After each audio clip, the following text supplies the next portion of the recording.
جب تمہارا قادر، جب تمہارا قادر مطلق خدا ہو جائے گا۔ اعوذ باللہ من الشیطان الرجیم، بسم اللہ الرحمن الرحیم۔ سامعین و ناظرین کرام، السلام علیکم ورحمۃ اللہ وبرکاتہ۔ خاکسار نے سیدنا حضرت محمد رسول اللہ صلی اللہ علیہ وآلہ وسلم کی سوانے پر مختلف پروگرام پیش کیے ہیں، اور اب خاکسار آپ صلی اللہ علیہ وآلہ وسلم کی سیرت طیبہ پر مختلف پروگرام پیش کر رہا ہے۔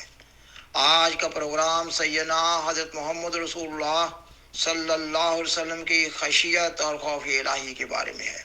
پروگرام کو آگے بڑھانے سے قبل خاکسار درخواست کرتا ہے کہ اگر آپ کو یہ پروگرام پسند آئے تو اسے لائک کریں، اپنے دوستوں اور فیملی ممبر سے شیئر کریں، اور بالخصوص اپنے بچوں کی تعلیم و تربیت کے لیے اس مضمون کو آسان پیرائی میں ان کو سمجھانے کی کوشش کریں، اور اس چینل کو سبسکرائب کریں۔ جزاکم اللہ تعالی احسن الجزا۔ سامعین و ناظرین کرام، خاکسار سیدنا حضرت محمد رسول اللہ صلی اللہ علیہ وآلہ وسلم کی سیرت طیبہ کے حوالے سے آپ کی خشیت اور خوف الہی کا مضمون بیان کر رہا ہے۔ خشیت کا معنی خوف اور ڈر کا ہے۔ اسلام میں یہ ایک دینی اصطلاح ہے۔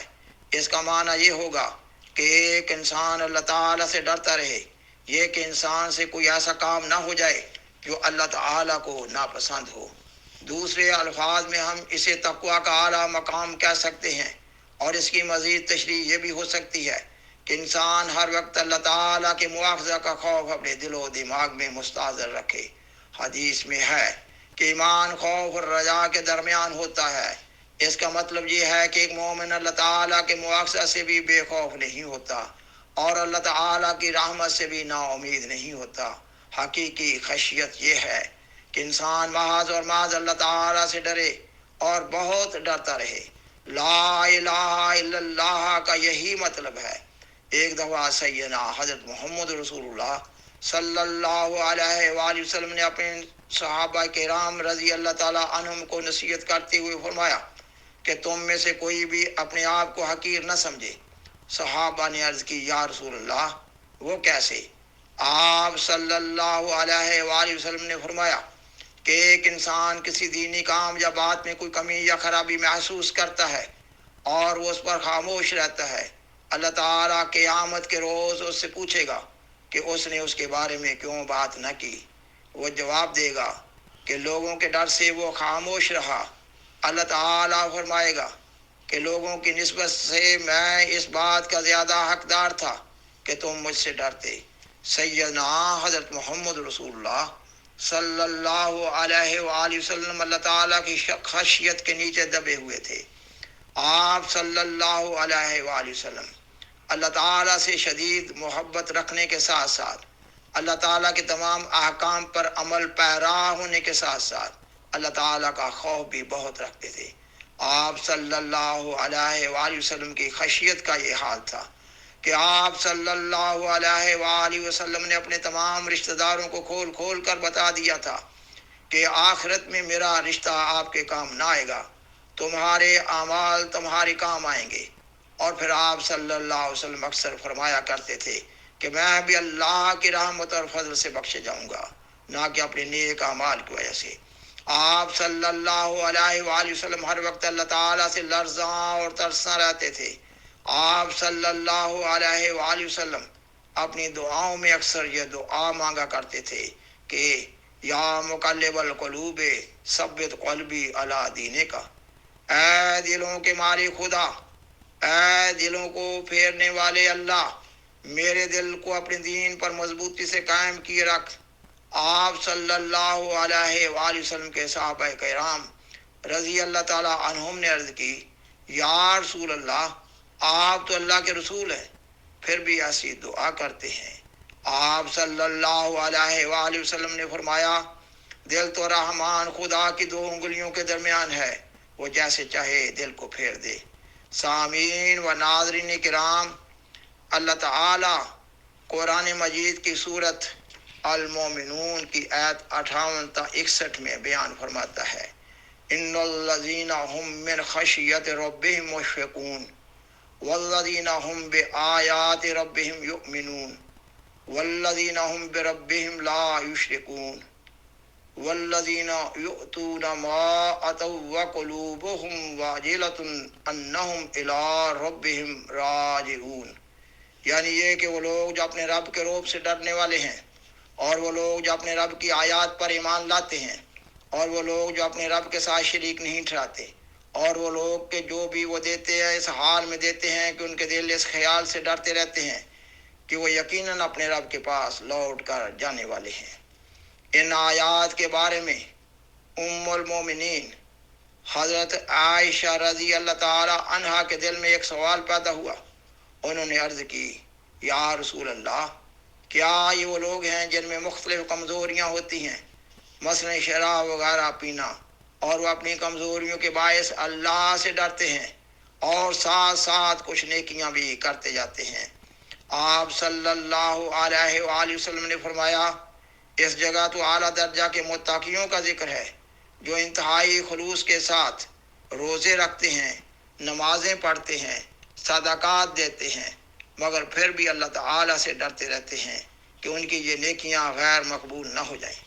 اللہ تعالیٰ قرآن مجید کی سورت بنی اسرائیل کی آیت 108 میں فرماتا ہے کہ اللہ کے کچھ بندے ایسے بھی ہیں جب ان پر قرآن مجید کی آیات کی تلاوت کی جاتی ہے تو وہ ٹھوڑیوں کے بل سجدہ ریز ہوتے ہوئے گر جاتے ہیں۔ اور پھر اللہ تعالیٰ آیت 110 میں فرماتا ہے کہ اللہ کے وہ بندے ٹھوڑیوں کے بل روتے ہوئے گر جاتے ہیں۔ اور اللہ تعالیٰ سورہ الزمر کی آیت 24 میں فرماتا ہے، اللہ کے بعض بندے وہ بھی ہیں جب ان پر اللہ تعالیٰ کی اس کتاب کی آیات پڑھی جاتی ہیں تو ان کے چمڑوں یعنی جلدوں پر کپ کپی طاری ہو جاتی ہے۔ ان آیات میں جو مضمون بیان ہو رہا ہے، ہمارے آقا و مولا سیدنا حضرت محمد رسول اللہ صلی اللہ علیہ وآلہ وسلم اس کے پورے اور کامل طور پر مصداق تھے۔ حدیث کی کتاب صحیح بخاری کتاب فضائل القرآن میں روایت ہے کہ ایک روز آپ صلی اللہ علیہ وآلہ وسلم نے حضرت عبداللہ بن مسعود رضی اللہ تعالی عنہ سے فرمایا کہ مجھے قرآن سناؤ۔ انہوں نے قرآن مجید سنانا شروع کیا۔ جب وہ سورہ نساء کی آیت 42 پر پہنچے جو اس طرح ہے، فَكَيْفَ إِذَا جِئْنَا مِنْ كُلِّ أُمَّةٍ بِشَهِيدٍ وَجِئْنَا بِكَ عَلَىٰ هَٰؤُلَاءِ شَهِيدًا، یعنی یہ کہ پس کیا حال ہوگا جب ہم ہر ایک امت میں سے ایک گواہ لے کر آئیں گے اور ہم تجھے ان سب پر گواہ بنا کر لائیں گے۔ قرآن مجید کی جن صورتوں میں بعض گزشتہ قوموں کی تباہی کا ذکر ہے، ان صورتوں کے مضامین سے آپ صلی اللہ علیہ وآلہ وسلم مغموم ہو جایا کرتے تھے۔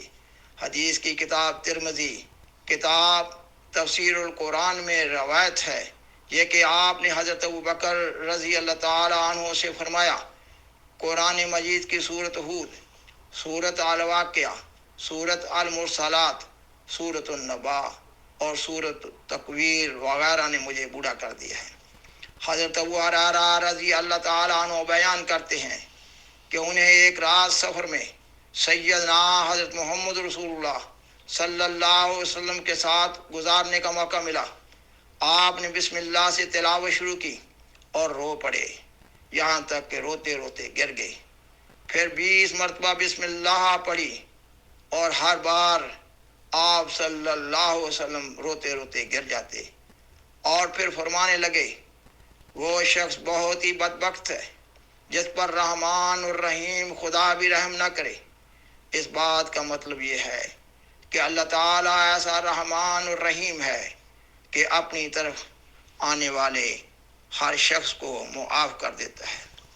سامعین و ناظرین کرام، حدیث کی کتاب سنن ابن ماجہ کتاب المناسک میں روایت ہے، حضرت عبداللہ بن عمر بیان کرتے ہیں کہ حجۃ الوداع کا واقعہ ہے۔ آپ صلی اللہ علیہ وآلہ وسلم نے حجر اسود کی طرف منہ کیا اور پھر حجر اسود پر ہونٹ رکھ دیے اور دیر تک روتے رہے. پھر اچانک نظر اٹھائی تو حضرت عمر بن الخطاب کو اپنے پہلو میں کھڑے روتے دیکھا اور فرمایا، اے عمر، یہ وہ جگہ ہے جس جگہ اللہ کی محبت اور خوف سے آنسو بہائے جاتے ہیں. حدیث کی کتاب صحیح بخاری کتاب التفسیر سورۃ الاحقاف میں روایت ہے، ام المومنین حضرت عائشہ رضی اللہ تعالی عنہا بیان کرتی ہیں کہ آپ صلی اللہ علیہ وسلم جب بادل اور آندھی کے آثار دیکھتے تو آپ مغموم ہو جایا کرتے تھے. انہوں نے آپ صلی اللہ علیہ وآلہ وسلم سے عرض کی، یا رسول اللہ، لوگ تو بادل دیکھ کر خوش ہوتے ہیں کہ بارش ہوگی، مگر آپ پریشان ہو جاتے ہیں. آپ صلی اللہ علیہ وآلہ وسلم نے حضرت عائشہ رضی اللہ تعالی عنہا کے جواب میں فرمایا، اے عائشہ، کیا معلوم کسی آندھی میں ایسا عذاب پوشیدہ ہو جس سے ایک قوم ہلاک ہو گئی تھی، اور ایک قوم عاد کا حال بھی ایسا ہی ہے. اس قوم نے بادل کو دیکھ کر خوشی کا اظہار کیا تھا کہ یہ تو بادل ہے اور برسے گا، مگر وہ بادل ان پر ایک دردناک عذاب کی صورت میں ظاہر ہوا. آپ صلی اللہ علیہ وآلہ وسلم نے ایک اعلیٰ درجہ کا خلق یہ تھا کہ آپ صلی اللہ علیہ وآلہ وسلم اپنے صحابہ میں بعض اخلاق پیدا کرنے کے لیے نہایت حکمت کی راہ سے بعض مثالوں کے ساتھ کوئی مضمون بیان کر رہے ہوتے تھے. حدیث کی کتاب صحیح بخاری کتاب الانبیاء میں روایت ہے کہ ایک دفعہ آپ صلی اللہ علیہ وآلہ وسلم نے اپنے صحابہ کو ایک واقعہ اس طرح سنایا کہ ایک شخص کی موت کا وقت جب قریب آیا تو اس نے اپنے گھر والوں کو وصیت کی کہ وہ ان کی وفات کے بعد لکڑیاں جمع کریں، ان لکڑیوں سے آگ جلائیں، اور پھر جب آگ اچھی طرح روشن ہو جائے تو اسے اس آگ میں ڈال دینا، اور جب وہ جل کر راکھ ہو جائے تو اس راکھ کو سمندر میں ڈال دینا. اس کی اولاد نے ایسا ہی کیا. اللہ تعالیٰ نے اس کی راکھ جمع کی اور پوچھا کہ اس نے ایسا کیوں کیا. اس نے اللہ تعالیٰ کے حضور عرض کی کہ اے اللہ، تیرے خوف اور ڈر کی وجہ سے ایسا کیا کہ اس طرح وہ سزا سے بچ جائے. اللہ تعالیٰ نے اس کا یہ جواب سنا اور اسے بخش دیا. سامعین و ناظرین کرام، اللہ تعالیٰ کا انتہائی خوف اور اللہ تعالیٰ کی انتہائی محبت ایک اعلیٰ درجہ کا خلق ہے. اس خلق کے ذریعہ ایک انسان اپنے خالق حقیقی سے اپنا تعلق ہر آن اور ہر لمحہ مضبوط سے مضبوط تر کرتا چلا جاتا ہے، اور دنیا کے تمام انسانوں میں سے اور دنیا کے تمام انبیاء میں سے یہ خلق بھی سیدنا حضرت محمد رسول اللہ صلی اللہ علیہ وآلہ وسلم میں اعلیٰ ترین اور افضل ترین صورت میں موجود تھا. وآخر دعوانا ان الحمد للہ رب العالمین. شکریہ.